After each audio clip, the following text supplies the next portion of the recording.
Противно на много вярвания, Римската империя не престава да съществува след падането на Рим и прогонването на последния западен император в 476 година. Империята е обновена в нейната източна половина, съчетавайки достиженията на елинизма. Римската правна уредба и християнската духовност изгива едва през 1453 години, когато по стените на Константинопол в храбра битка с османските турци умира последният римски император Константин XI Палеолог. С неговата смърт рухва държавата на римляните, но римското наследство продължава да живее и до днес. И тук историята си прави своите странни закачки, които продължават да удивяват поколенията векове наред.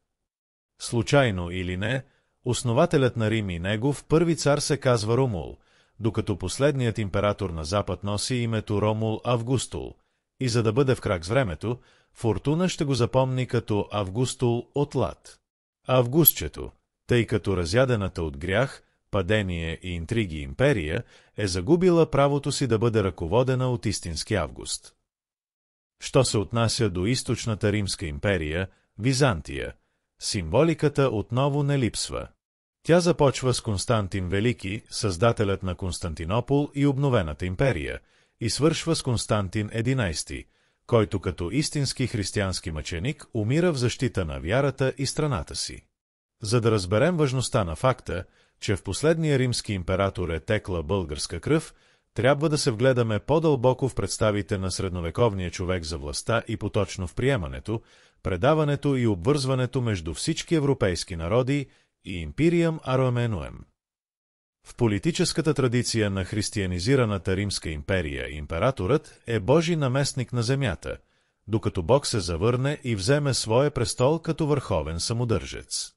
По времето на първия император Октавиан Август, когато се ражда и Божият син, светът е обединен, варварите са подчинени, няма граници между народите, налице е изградена общочовешка общност и новият завет вече може да бъде сключен между човечеството и Бога.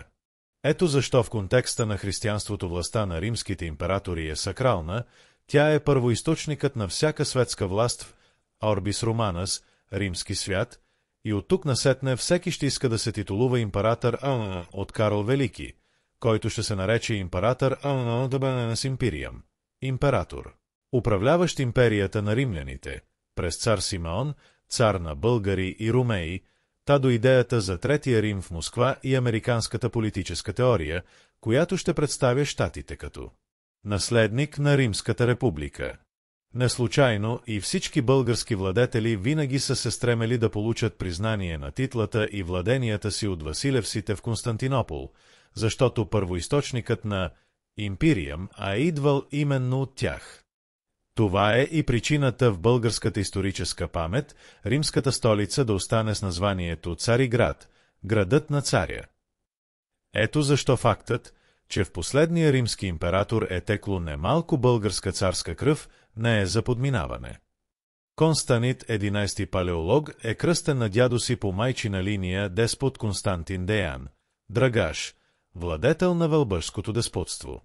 Майка му е Елена Драгаш, като съществува хипотеза, че от тук Константин XI е потомък на цар Иван Александър и династията на Шишмановци.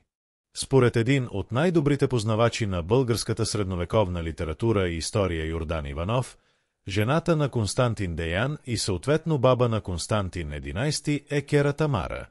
Кера Тамара е дъщеря на цар Иван Александър, а хипотезата е провокирана от едно изображение с надпис от Лондонското Евангелие, където цар Иван Александър е изографисан с дъщеря си Кера Тамара и зет си Константин, който е титулуван деспот.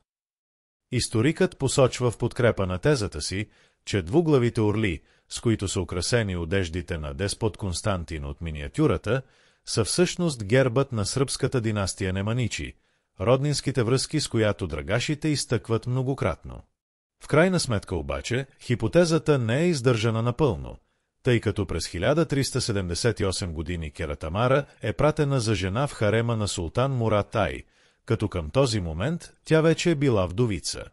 Константин Деян обаче умира чак през 1395 години, което означава, че изобразеният зет на цар Иван Александър в Лондонското Евангелие е най-вероятно друг Константин. По бащина линия обаче, Константин XI е далечен правнук на цар Асен, родоначалникът на най-славната българска царска династия по време на Второто царство. Бащата на Константин XI и византийският император Мануил II Палеолог, роден на 27 юни 1350 години, Мануил II е син на управлявалият близо 50 години Йоан Ви Палеолог, 1341-1391. По времето на когото източната Римска империя изпада в най-големия си упадък, и Елена Кантакузина, 1333-1396. Семейната история на Константин XI, която ще ни отведе до роднинството му с асеневци, преминава именно през Елена Кантакузина, която е дъщеря на императора Йоан VI Кантакузин и Ирина Асенина.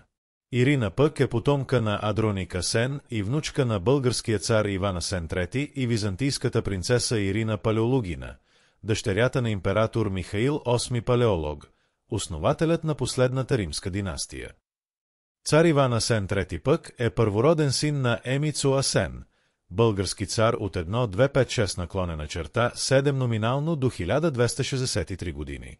И Мария Асенина, която е дъщеря на великия български цар Иван Асен II Ирина Комнина и внучка на цар Асен Ай.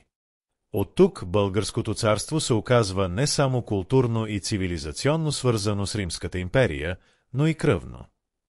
Така България остава в историята не само като автентичен носител на култура и цивилизация сама по себе си, но и като пряк приемник на римската традиция, символ, към който всяка една западна държава се стреми с разликата, че ако западните народи разрушават Западната Римската империя и впоследствие се претъпят от силата на културата и кратко, то българската държава не унищожава Източната Римска империя, а заимства от нея, като съумява да запази своята самобитна култура.